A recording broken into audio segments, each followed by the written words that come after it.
Anda kembali di Nusantara Petang, pemirsa. Penambahan angka positif COVID-19 di Indonesia mencapai rekor baru pada Jumat 13 November 2020, yakni sebanyak 5.444 kasus. Lonjakan jumlah positif kerap dikaitkan dengan libur panjang yang menyebabkan banyak pergerakan masyarakat untuk berlibur ke berbagai daerah. Benarkah hal tersebut? Kami akan bahas dalam Dialog Nusantara Petang.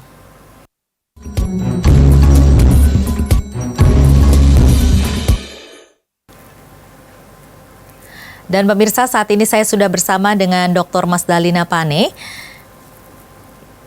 Ya, selamat sore Bu Mas Dalina. Ibu Mas Dalina ini adalah Kabid Pengembangan Profesi Perhimpunan Ahli Epidemiologi Indonesia. Bu Mas Dalina, ini sebenarnya apakah benar ini merupakan angka 5.444 ini memang benar akibat momen libur panjang Oktober lalu atau dari mana ini?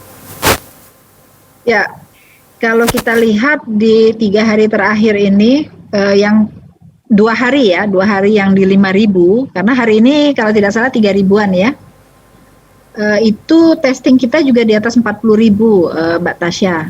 Jadi kita terus mencoba untuk menilai ya, apakah memang ini pengaruh dari hari libur ataukah karena testing kita kapasitasnya meningkat. Kalau ini karena hari libur, sebenarnya masa inkubasi rata-rata dari COVID-19 ini kan 5 hari sampai 7 hari ya.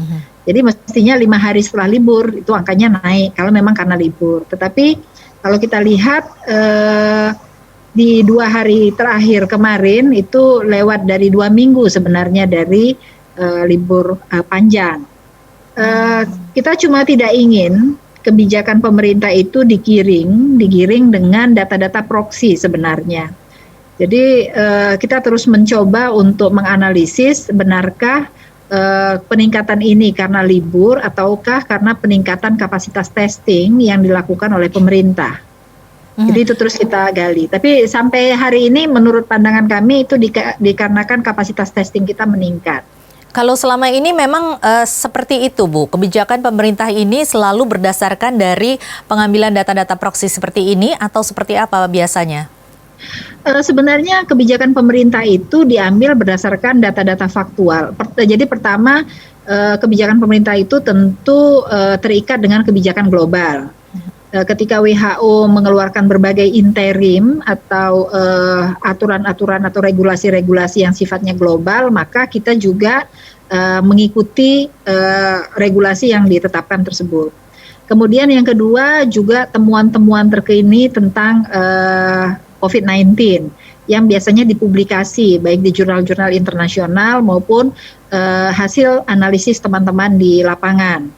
Kemudian yang ketiga juga memperhatikan pandangan-pandangan para ahli. Nah, sejak awal pandemi sebenarnya para ahli banyak memberikan masukan yang baik melalui media maupun melalui Kementerian Kesehatan.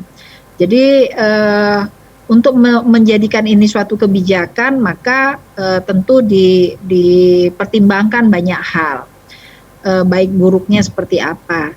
Nah karena itu rasanya kan ada 3 sampai dengan kemarin itu ada 3 libur panjang yang kemudian diambil kebijakan pemerintah libur panjangnya ditunda seperti misalnya Lebaran Hari Raya Idul Fitri.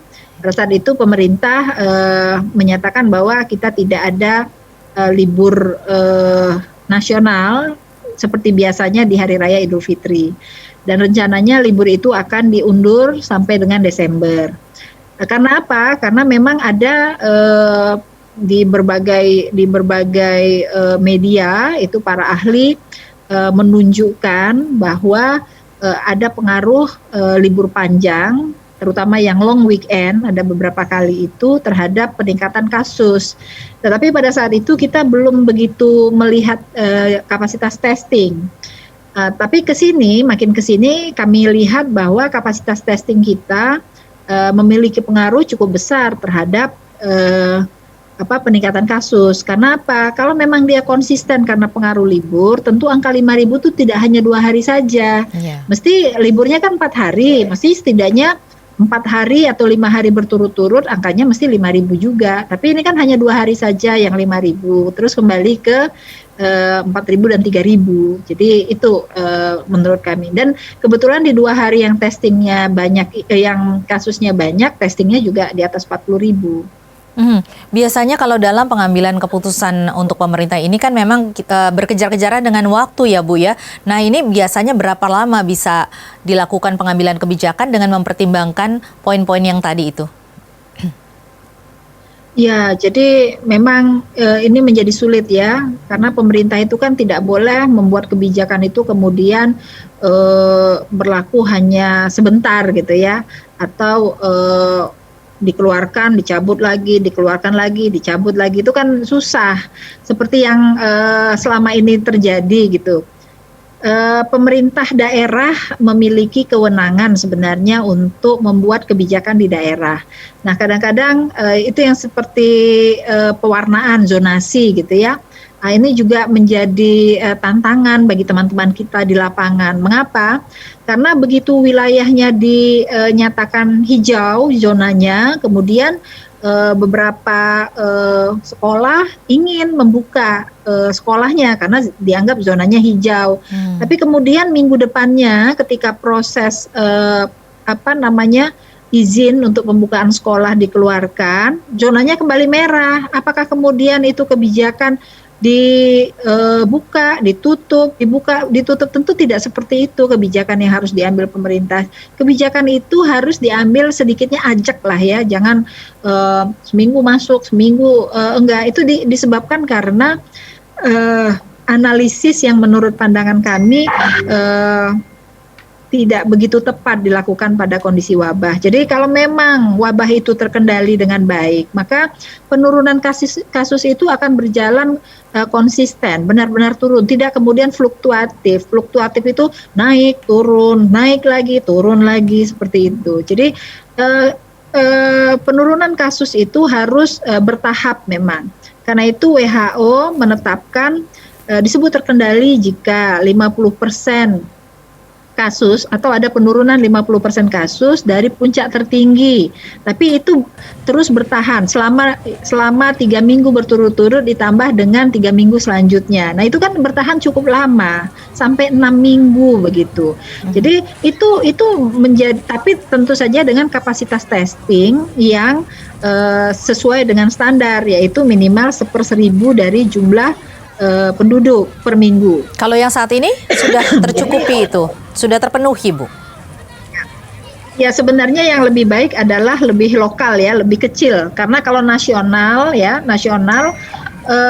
yang memiliki kasus COVID tinggi ini kan tidak seluruh Indonesia. Kalau kita lihat sekarang kan 10 provinsi. Kalau di data kami 51 kabupaten kota itu yang memiliki kasus lebih dari 1.000. Jadi itu kan sekitar 10% dari seluruh kabupaten kota yang ada di Indonesia. Jadi maksud saya kalau kita hitungnya itu seluruh Indonesia 270 juta penduduk, maka per minggunya itu kan harusnya berapa itu ya? 40.000, sekitar 1/1000-nya ya. Itu per harinya itu harusnya memang sekitar 40 ribuan. Nah, cuma permasalahannya adalah apakah kita jadi 40.000 itu kan kalau 7 hari sekitar 280.000 ya, 280.000 pemeriksaan. Nah, itu memang sudah 1/1000. Tetapi maksud saya yang fokus kita untuk pengendalian COVID saat ini kan 10 provinsi dan 51 kabupaten kota. Jadi mestinya perhitungan kapasitas testing itu per wilayah, per kabupaten kota kita lihatnya. Jadi jangan dipukul rata seluruh Indonesia. Saya yakin kalau per kabupaten kota angka 40.000 itu memang sudah, bahkan secara nasional itu sudah terpenuhi. Tapi sepertinya kalau kita lihat testing kita itu masih terpusat di Jakarta. Jakarta itu bisa sampai 4-7 kali dari target testing. Jadi Jakarta punya penduduk 10,5 juta jiwa, maka seharusnya mereka cukup per minggu itu 10.500 testing. Tapi Jakarta tuh bisa sampai per minggunya 40.000, 60.000, itu kan sudah berlebih gitu ya. Nah, jadi itu masih distribusinya masih Tidak belum merata. merata gitu. Iya, Jadi karena bisa saja di tempat lain itu belum terjadi testing yang iya, cukup mencukupi begitu dengan jumlah yang seharusnya diharapkan begitu ya Bu ya? iya, dan ada Oke. kecenderungan juga ini Pak Ganjar Pranowo sudah pernah mengeluarkan statement ini.